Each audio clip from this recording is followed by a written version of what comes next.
Olá pessoal, tudo bem? Eu sou o professor Volney, sou professor de Ciências do 9º ano. Estamos aqui para mais uma aula onde nós vamos falar sobre adaptações, sob a luz do evolucionismo, beleza? Antes de iniciarmos a nossa aula, gostaria que vocês lá pegassem o caderno de vocês, os materiais, né? Lápis, caneta, quem tiver um livro aí, um livro didático ou um livro de apoio, chamem os colegas de vocês. Não esqueçam de garantir a assiduidade. É bem fácil, mudou um pouquinho, lembram? Agora vocês vão lá na atividade obrigatória, no primeiro link vocês já garantem a assiduidade, a presença. E para aqueles alunos que ainda não estão acessando, gente, é muito fácil, não percam essa oportunidade. É simples. Se você tiver alguma dúvida, você pode se dirigir até a tua escola. Lá tem uma equipe te esperando para te orientar. Os aplicativos são de fáceis instalações e manuseio. Não fiquem fora dessas. Quais são os nossos objetivos para a aula de hoje? Além de conhecer as diversas adaptações, nós vamos falar sobre diversas adaptações entre os seres vivos sob a luz da seleção natural, sob a luz do evolucionismo. Beleza? Nós vamos lá. Identificar as características de seleção natural nos processos de adaptação dos seres vivos. E também vamos retornar conceitos da teoria sintética da evolução, lá ou também conhecida como neodarwinismo. Antes, eu trouxe aqui para vocês a imagem da Enedina Alves Marques. A Enedina Alves Marques é mais uma cientista brasileira, né? Que foi a primeira cientista mulher negra a se graduar no curso de engenharia. Ela prestou um trabalho muito significativo para a sociedade brasileira e para nós é um orgulho porque ela fez isso aqui no Paraná, né? Ela se graduou aí numa universidade aqui no Paraná. Então, trouxe a figura dessa mulher, mais uma vez, para mostrar para vocês que a ciência é uma construção humana e que quando as mulheres, lá na época da Enedina e um pouco antes, quando elas entravam na ciência, quando elas entravam nos bancos científicos, elas estavam quebrando padrões científicos e sociais. E é isso que nós esperamos da ciência, que ela quebre os padrões sociais e se estabeleça como uma construção, acima de tudo, humana e para os seres humanos, beleza? Mas vamos lá, vamos fazer uma reflexão de tudo que a gente viu aí a respeito do evolucionismo. Hoje eu trouxe aqui a imagem do Lamarck, Jean-Baptiste Lamarck, Charles Robert Darwin, Wallace e Gregor Mendel. Eles possuem similaridades e diferenças. As diferenças entre eles, eu começo aqui pelo Lamarck, que era um fixista, né?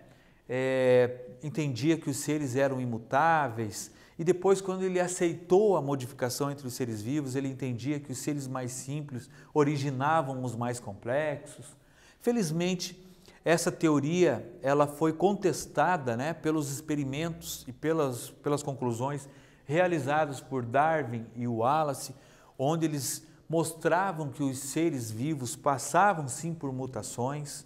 A única coisa é que eles não conseguiram demonstrar como que essa variabilidade se concretizava a nível molecular, né?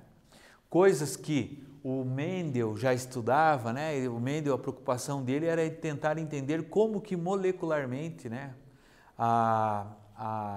os processos hereditários provocavam os episódios de variação genética. E eu digo para vocês que esses quatro aqui tiveram profunda importância naquilo que nós conhecemos hoje sobre seleção natural, sobre variabilidade genética, sobre formação de novas espécies, sobre evolução, o evolucionismo. Nós vamos estudar o evolucionismo a partir do aspecto das adaptações. Nós vamos observar o evolucionismo, nós vamos observar a seleção natural, analisando o processo de adaptações.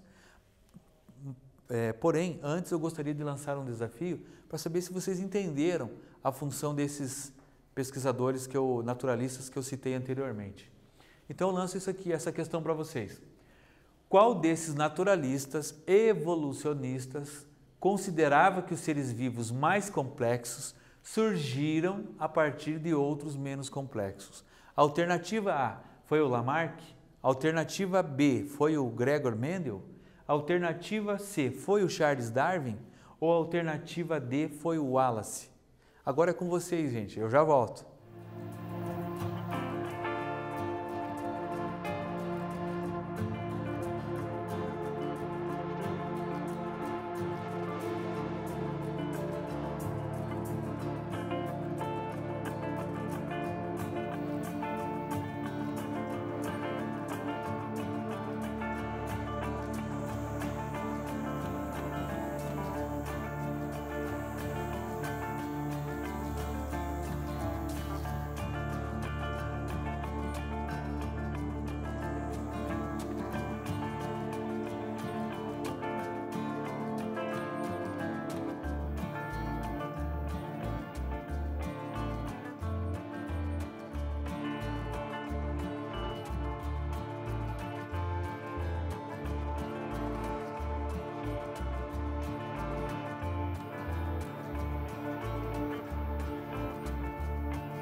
E aí, pessoal, responderam?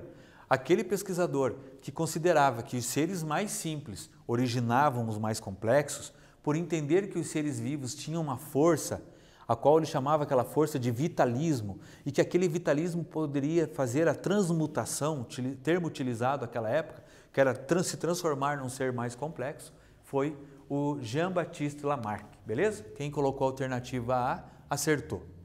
Pessoal, aqui nós temos novamente um resumo do que foi proposto por Darwin e Wallace, onde eles entenderam que as espécies não eram imutáveis, ou seja, sofriam transformações, que essas transformações poderiam apresentar variações e que essas variações estavam relacionadas às necessidades de adaptações e que as espécies podem se modificar ao longo do tempo num processo evolutivo. A tudo isso ele chamou de seleção natural. Por que seleção natural? Porque era o próprio ambiente que estimulava essas modificações. O ambiente era sujeito no processo. Porém, nós não temos atualmente apenas a seleção natural. Nós temos um processo também que nós vamos chamar de seleção artificial. Nesse caso, eu não tenho o ambiente estimulando a mudança. Eu tenho aqui a figura central do homem, a espécie humana. Então, a seleção artificial consiste em cruzamentos seletivos realizados pelos seres humanos, com o intuito de selecionar características desejáveis. E eu trouxe aqui uma variedade de raças de cachorro, né? Aqui, essa variedade de raças de cachorros e de gatos, e que futuramente, lá, segundo pesquisas, em 2024, diz que serão só de raças diferentes de cachorros e gatos, nós teremos de mais de 6 milhões. Elas são provocadas pela espécie humana. Não é um ambiente que provoca todas essas raças diferentes. Essas raças diferentes, elas têm sido provocadas por ação humana. E aí, então, quando ela é provocada, essa seleção é provocada pela ação humana, a gente chama de seleção artificial. E a seleção artificial, quando você só quer uma determinada característica, eu só quero esse tipo de pelo, eu só quero que o ser tenha essa estatura, eu só quero que a espécie tenha defesa contra determinado predador. Quando eu limito a seleção, utilizando ela artificialmente, o que eu posso provocar, pessoal? Eu posso provocar uma variabilidade genética reduzida. E essa variabilidade genética reduzida poderá implicar nas variações ambientais. Então, quando o nosso ambiente passar, e tem passado, por transformações significativas, aquelas populações que foram manipuladas de forma artificial, elas terão mais dificuldades em se adaptar a essas transformações que o ambiente tem passado. Uma transformação bastante significativa que o nosso ambiente tem passado é a escassez da água potável, né? Vocês estão assistindo isso aí. Então, essa escassez da água potável e esses fatores climáticos desorganizados em relação ao que a gente tinha há um tempo atrás, tem levado a muitas espécies tendo que se adaptar. Então, essas adaptações em seres que foram artificialmente estimulados pelo homem, elas serão com maior dificuldade. Tá bom? Vamos lá, agora é com vocês. Desculpa. Assinale a alternativa correta sobre os processos de seleção natural e seleção artificial. Alternativa A. A seleção natural é estimulada pelo ambiente e a seleção artificial pelo homem. Será que essa está correta? Alternativa B. Natural é uma marca do evolucionismo, de Mendel. Será? Alternativa C.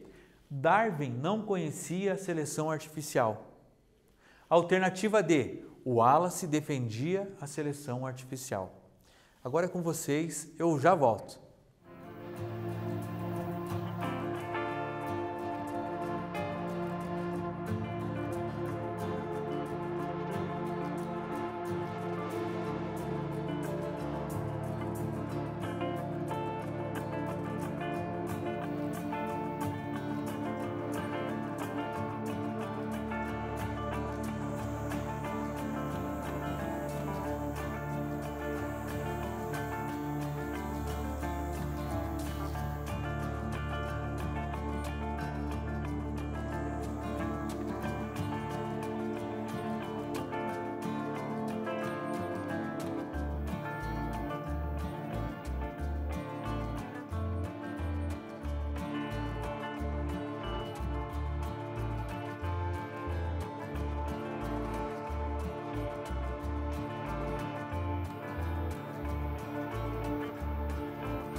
E aí, pessoal, responderam?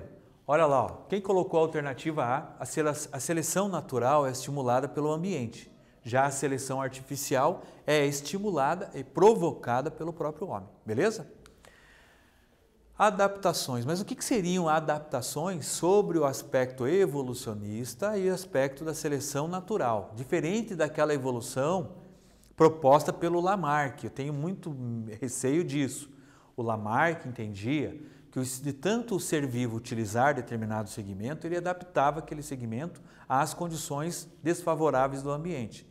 Nós entendemos de outra forma. Nós entendemos que os organismos vão se adaptando de acordo com as adversidades que o ambiente vem manifestando, mas que estas adaptações só poderão se transformar em variabilidade para a espécie quando isso transforma o seu gene, através da mutação e através da recombinação genética. Então aqui eu tenho, por exemplo, pessoal, olha só, ao longo das gerações, o ambiente, por meio do processo de seleção natural, tende a selecionar características que conferem vantagens aos indivíduos. Essas características são chamadas de adaptações. Então é o próprio ambiente que seleciona, mas ele não faz uma seleção assim fidedigna, ele seleciona de uma forma natural, ou seja, com as transformações pelas quais o nosso ambiente vai passando, aqueles que estiverem mais preparados e aptos a essas transformações do ambiente vão se manifestando, vão se efetivando, continuam vivos e gerando descendentes. Aqueles que não conseguirem fazer isso, infelizmente, estão fadados à inexistência, à extinção. Tá? Eu trouxe aqui alguns exemplos de adaptações, né? Por exemplo, as adaptações que exercem funções específicas, ou seja, aquelas adaptações nos quais os seres vivos necessitaram para pegar alimento, para se reproduzir, né? Aquelas adaptações que eles tiveram que fazer para fugir de um predador. Eu trouxe ali a foto da águia, né? Se vocês analisarem, as águias nem sempre tiveram esse bico curvo, nem sempre tiveram essas garras afiadas. Então elas tiveram que se adaptar a um ambiente cujo ambiente para ela estava desprovida de alimentos. Então ela teve que se adaptar e virar uma ave no qual ela se adaptasse à caça. Né? Hoje ela é uma das aves assim que tem maior facilidade para a caça, justamente por essas condições que ela adquiriu, o bico curvo, as garras afiadas e entre outros. Outro aqui, ó, adaptações selecionadas pelo ambiente por meio do processo de seleção natural. Isso aqui eu trouxe uma chargezinha, mas isso aqui a gente observa lá na época jurássica. Né? Por exemplo, o Herrerasauro. O Herrerasauro, segundo o estudo da geologia, da biologia, da fossilização, o Herrerasauro foi o primeiro réptil, um dos primeiros répteis. Ele tinha hábitos herbívoros e passou a ter hábito carnívoro. É explicado porque lá no ambiente onde ele estava, já estava tendo escassez de alimento. E ele tinha uma reserva de energia maior a partir do momento em que ele se alimentava de carne. Né? Então é um exemplo da seleção, da adaptação provocada pelo ambiente, seleção natural. Naqueles que não conseguiram mudar o seu hábito alimentar acabaram morrendo, acabaram deixando de existir. E também temos as adaptações que determinam maiores chances de sobrevivência e sucesso reprodutivo em determinado ambiente. Imagine, isso aqui é uma chargezinha. Mas imagine, na cabeça de vocês, faça uma fantasia lá, imagine num dilúvio. Será que esses dois seres teriam lugar no local onde eles escaparam? Não teriam. Logo, como é que eles se reproduziriam? Não teriam condições. Como é que eles fariam para se alimentar? Não teriam condições. Então, nesse caso, o próprio ambiente está excluindo esses seres, esses aí deixariam de existir. Vejam, são fortes, são grandes, mas o ambiente não separa só os fortes e os grandes, ele seleciona os mais preparados. É o caso lá do fóssil encontrado por Darwin na Argentina, na Patagônia Argentina. Ele encontrou fósseis de preguiças gigantes com quase 3 metros de altura e hoje nós temos preguiças com 80 centímetros, ou seja, não era o mais forte, se adaptou às necessidades do ambiente, às dificuldades do ambiente. Não éramos os mais fortes, mais altos, eram talvez os mais ágeis, não é verdade? Então nós temos que analisar tudo dentro do seu contexto. Aqui eu vou lançar mais um desafio para vocês. Olha lá, ó. Segundo as teorias defendidas por Darwin e Wallace, as adaptações selecionadas pelo ambiente por meio do processo de seleção natural são indispensáveis para o processo evolutivo dos seres vivos. De que forma o ambiente contribui para isso? Alternativa A. O ambiente contribui reduzindo as espécies menos e mais preparadas? Alternativa B. O ambiente contribui selecionando características que conferem vantagem aos seres vivos?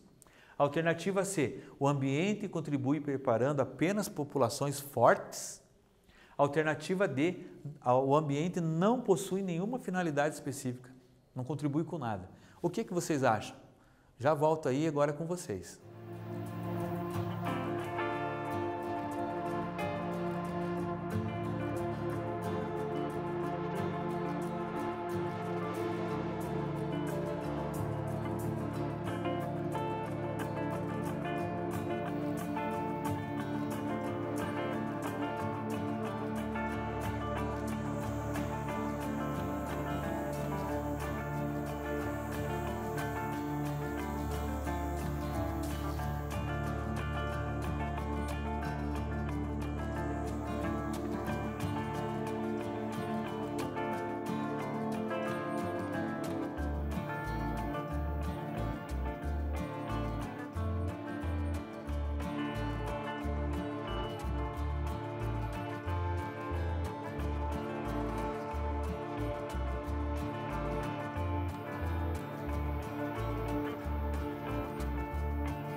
E aí, pessoal, responderam?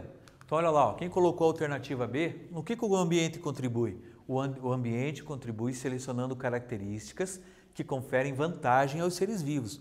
Os seres vivos, no processo de adaptação, eles precisam ter características que vão dar a ele o suporte à vida, lembram? E à capacidade de reprodução. Vamos lá. Tipos de adaptações. Por favor, agora nós vamos entrar num tema bastante bacana.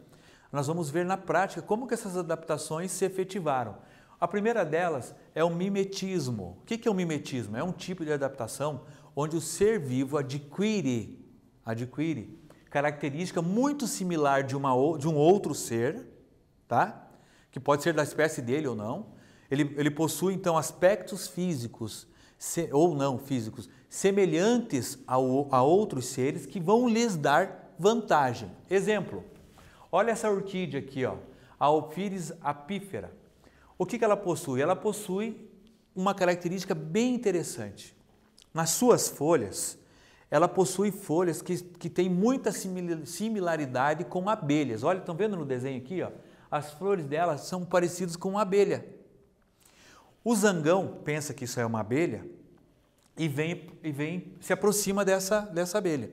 Só que além de ter esse aspecto de abelha, esta orquídea, ela também libera um odor semelhante ao dessa abelha. E com isso ela atrai o zangão. O zangão pensa que opa, tem uma abelha ali. E ela está liberando um odor. O que o zangão vai fazer? Ele vai se aproximar para fazer a cópula, para copular. Ao se aproximar para copular, esse zangão ele fica com o corpo recoberto de pólen. É uma estratégia reprodutiva da orquídea. Porque assim que o zangão chega ali e fica com o corpo recoberto de pólen, descobre que não é uma abelha, já foi. Ele sai dali recoberto de pólen. E ao sair dali com esses pólens, ele vai espalhar esses pólens por outros lugares, contribuindo com a reprodução da orquídea. Beleza? Esse é um exemplo de mimetismo. Esse é um exemplo de adaptação reprodutiva. A orquídea só precisou utilizar este artifício para se reproduzir. Notem, essa característica dela já está intrínseca ao seu gene.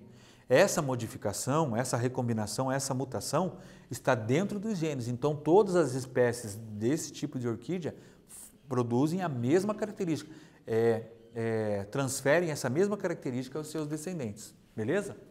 Olha o outro aqui, ó, é chamado de mimetismo agressivo. Isso aqui é uma adaptação em busca, que nós podemos chamar de predação, em busca de alimento.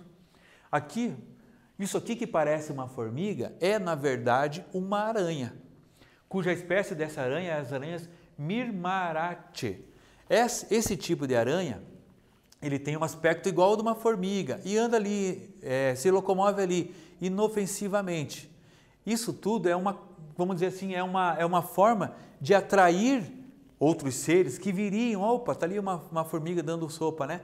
Viriam atrás dessa formiga, daí na hora que eles chegam lá para se alimentar dessa formiga, eles têm lá um ataque predador, ou seja, daí essa aranha mostra todo o seu potencial predador e acaba se alimentando desse ser que veio ali pensando que era uma formiga, na verdade.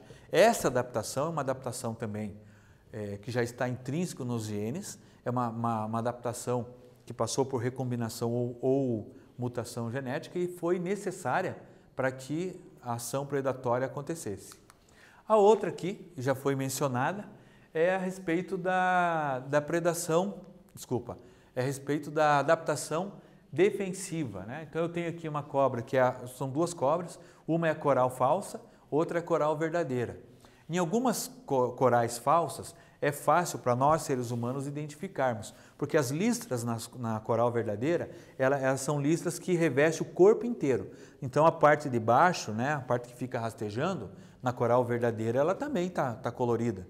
Agora, na coral falsa, quando ela se levanta para dar o bote, aquela parte branca fica bem evidente, mostrando que aquela ali não é uma coral verdadeira. Mas é melhor não arriscar, não vamos esperar, não dá para esperar a coral se virar ou levantar ou identificar uma parte branca, isso aí a gente não pode fazer isso. Os seres, né, lá na natureza que tem contato com a coral, quando vem aquela cor vibrante lá, vermelho, preto, branco, amarelo, eles já fogem, porque sabem que essa é uma cobra muito perigosa. Dentre essas duas cobras, o que vai, na verdade, diferenciar uma da outra, não é essa parte branca, porque se vocês analisarem no desenho, essas duas cobras são muito similares. Até a coral falsa, que é essa da direita aqui, ela não assume um aspecto sem cor na parte de baixo. Então a única forma que teria para identificar se é uma coral falsa ou verdadeira aqui é através dos dentes. A coral verdadeira, ela tem os dentes aos quais ela vai conseguir liberar o veneno na parte anterior, bem em frente à mandíbula.